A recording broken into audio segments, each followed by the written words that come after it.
ఈరోజు మనం వేప పొడిని ఎండిపోయిన వేప పొడిని తీసుకుంటున్నాము. ఇక్కడ చూడండి, ఇలా ఒక పాత్రలో తీసుకుంటున్నాము. ఇవి పక్కన పడేస్తున్నాము.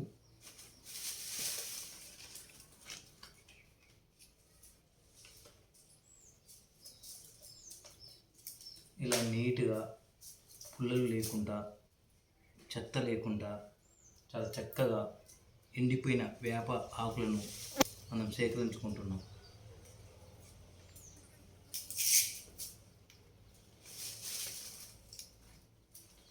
ప్రతి వేపాకు కూడా పరిపూర్ణంగా ఎండిపోయి ఉండాలి.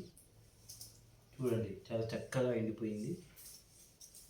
ఇందులో మనం ఎలాంటి చెత్త చెదారం లేకుండా శుభ్రంగా తీసుకొని దీన్ని మనం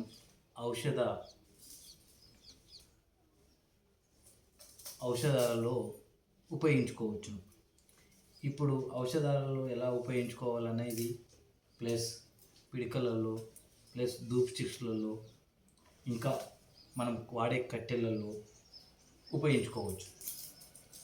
తర్వాత వీడియోలో అవి మీకు ఎలా అనేది చూపిస్తాం. ప్రస్తుతానికి మాత్రం ఈ వేపాకు పొడిని, ఎండిపోయిన వేపాకులను మనం పచ్చి వేపాకులను ఎండేసుకొని బాగా వాటిని తెచ్చుకొని సేకరించుకొని ఈ విధంగా పుల్లలను వేరు చేసుకొని మనం శుభ్రపరచుకొని తయారు చేసుకోవాలి. తయారు చేసుకోవడంలో ఇదొక భాగం, ఇదొక పద్ధతి.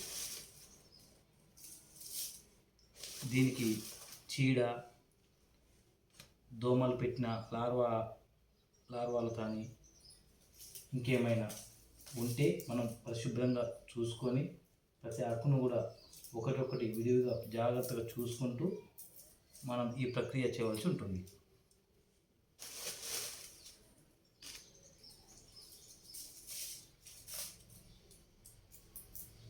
చూస్తున్నారు కదా.